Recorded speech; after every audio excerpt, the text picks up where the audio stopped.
Et il y en a un qui aime pas trop la course, pas trop le sport d'ailleurs, c'est Monsieur Louis, à part le volet. Bonsoir à vous. À part le volet, c'est tout ça sort. Bonsoir Bénédicte et bonsoir à toutes les auditrices et les auditeurs. Pardon, c'est le handball. Oui, c'est le handball, aucun rapport. En plus, je suis gardien de but, alors gardien de but de volet, ça n'existe pas. Petite question, Bénédicte, êtes-vous prête et volontaire pour participer au réarmement démographique de la France ? Vous me faites très peur avec votre question, Monsieur Louis. Alors moi par exemple j'ai déjà fait une partie du taf puisque je suis l'heureux parent d'une petite Charlie de 8 ans qui est déjà venue dans les studios de RCF pour participer à la chronique numéro 28 intitulée Celle qui gouvernement et que vous pouvez retrouver en podcast vidéo sur ma chaîne YouTube. Abonnez-vous s'il vous plaît, j'aimerais dépasser les 27 abonnés avant la fin du mandat d'Emmanuel Macron qui a donc décidé que cette fin de mandat se passerait sous le signe de la natalité triomphante. Alors je sais, pour assurer le renouvellement générationnel il eût fallu que je me sois reproduit une seconde fois, mais on ne va pas se mentir vous et moi, auditrices et auditeurs de RCF Grand Est, derrière cette voix tout à la fois suave et malicieuse, se cache un homme qui est plus proche de l'andropause que de sa première fois, car il va bientôt rentrer dans sa 50e année. Le 17 février prochain pour être exact, ce qui vous laisse donc plus de 3 semaines pour envoyer cadeaux et cartes de vœux au 72 rue de Mont-Désert à Nancy. Et j'aime le chocolat noir. Vous faites pas votre âge, vous inquiétez pas, Monsieur Louis. Bon, si on peut pas compter sur vous, comment relancer alors la natalité ? Eh bien, notre président directeur général de la France a la solution. Et qu'est-ce s'appelle Oriot ? Le réarmement démographique. Alors, qu'est-ce que le réarmement démographique ? On sait pas trop. Je cherche encore le lien entre cartouche, culasse et coït. Peut-être que pour lui, le ventre des femmes est un canon qu'il faudrait emplir d'un obus pour... Mais j'en sais rien. Qu'est-ce que c'est que cette métaphore complètement éclatée au sol ? Ouais, je suis bientôt officiellement vieux et je parle comme je veux. Monsieur, j'utilise des expressions qui étaient démodées en 1940, mais il choisit une métaphore qui compare les femmes avec des Charles Leclerc. J'ai l'impression que cette histoire vous agace un peu. Pas vraiment. Après tout, si c'est si important d'enfanter, moi, au moins, je l'ai déjà vécu. Alors par procuration d'abord, pendant la grossesse de la mère de ma fille, qui l'a portée avec amour. Mais Emmanuel, tu t'es déjà inquiété car le petit être dont tu as la responsabilité passe 2 semaines en couveuse parce qu'il est encore trop fragile pour ce monde, mais qu'il est soutenu comme jamais par des équipes médicales que tu asphyxies par ta politique ?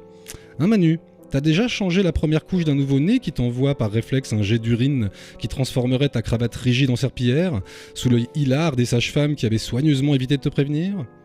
Emmanuel, tu t'es déjà levé au milieu de la nuit pour préparer un biberon en prenant soin de ne pas confondre le lait en poudre avec la farine ou le bicarbonate de soude et sacrifier tes 4 heures de sommeil pour apaiser un petit être humain pour qu'il puisse se rendormir ? Tiens d'ailleurs, est-ce qu'on pourrait faire une pause dans la chronique, Béné, s'il vous plaît ?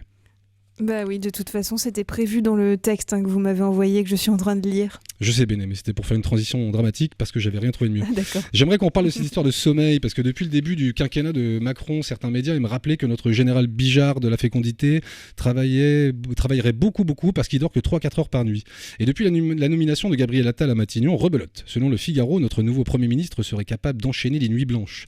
Alors en tant que personne souffrant d'insomnie sévère, quand je dors 3 ou 4 heures, j'arrive encore à être à peu près fonctionnel la journée. Mais si je vais faire les courses pour remplir mon frigo après 2 nuits blanches, je suis sûr que je reviens avec 3 sacs remplis de plaquettes de chocolat noir et d'une nouvelle paire de sneakers de marque allemande et de taille 42 au cas où vous n'auriez pas d'idée de cadeau pour le 17 février prochain. Alors confier les rênes du pays et les codes nucléaires à des types qui ont le cerveau aussi lucide que celui de David Guetta à 14h du matin, je sais pas si c'est une nouvelle très rassurante. Voilà, fin de la parenthèse, désolé Béné. C'est très fatigant d'être parent, mais c'est aussi beaucoup d'amour, Monsieur Louis. Est-ce que vous regrettez ? Pas du tout, Bénédicte. De toute façon, c'est trop tard. Mais je n'échangerai pas les tonnes de caca que j'ai eu entre les mains contre n'importe quelle responsabilité politique. Mais je peux comprendre que les couples les plus jeunes hésitent à faire des enfants dans ce monde si anxiogène. Qui a envie d'élever son enfant dans un monde où Jean Lassalle va devenir chroniqueur chez Halouna ? Vous avez envie, vous, que les premiers mots de votre enfant soient « j'ai bourré ». Non, personne ne veut ça. En attendant, Manu et Gabriel n'ont pas d'enfants. Ils n'ont pour l'instant jamais croisé le regard d'un petit être minuscule qui devient immédiatement la seule personne qui est plus importante que soi-même. Mais avant de vouloir utiliser les ventes des femmes comme d'un outil au service de l'économie, il faudrait peut-être songer à réarmer les hôpitaux, puis réarmer les écoles, réarmer la liberté de la presse, réarmer la démocratie représentative, réarmer l'esprit critique pour éviter de se laisser griser par une rhétorique guerrière. Enfin bref, comme je dors pas beaucoup moi non plus, entre 2 activités avec ma fille, j'ai quand même eu le temps de faire une longue liste de trucs à réarmer qui rendraient bien service à la population. Et en parlant de liste, cela m'amène à une question. Oui, laquelle, Monsieur Louis ? Je vous écoute. Je me demande bien ce que je vais recevoir comme cadeau le 17 février prochain. Toutes les réponses à ces questions complètement inutiles et donc parfaitement indispensables quand la France entière sera en cloque. En attendant, prenez soin de vous. Bon, bah merci beaucoup, monsieur Louis. Puis on ira se faire une partie de volleyball la prochaine fois que vous passerez J'irai dans dans les les locaux buts. d'RCF à J'irai dans les Zès. Ça marche. Allez, à bientôt.